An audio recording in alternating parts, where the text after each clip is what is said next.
33 ônibus foram queimados na capital paulista nos últimos 30 dias, afetando a vida de mais de 120 mil passageiros.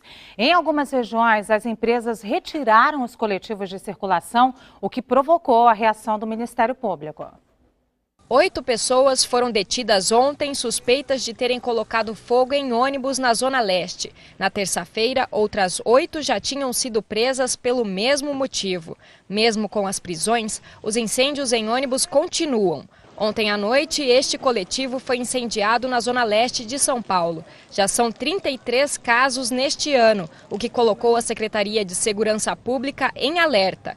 A Rota, que é o grupo de elite da Polícia Militar, foi orientada a dar apoio às operações contra este tipo de crime, para tentar trazer mais segurança a quem depende do transporte coletivo.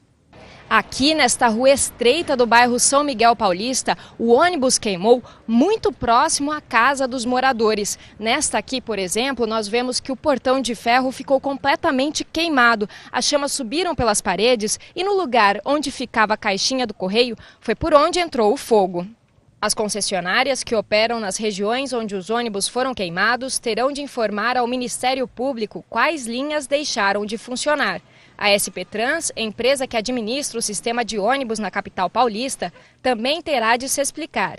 De acordo com o presidente do Sindicato das Empresas, apesar de haver veículos reservas, a reposição dos ônibus queimados não é imediata. As empresas têm a reserva técnica, mas esses veículos estão circulando, eles estão o tempo todo suprindo a falta de um veículo que está passando por uma manutenção mais detalhada, às vezes o veículo que foi abalroado, e aí ele é substituído pela reserva técnica. E até que a empresa faça o pedido, tenha o fornecimento do chassi, esse veículo seja encarroçado, nós vamos de 4 a 5 meses para ter esse veículo de volta, para que possa prestar o serviço à população naquele nível que prestava antes.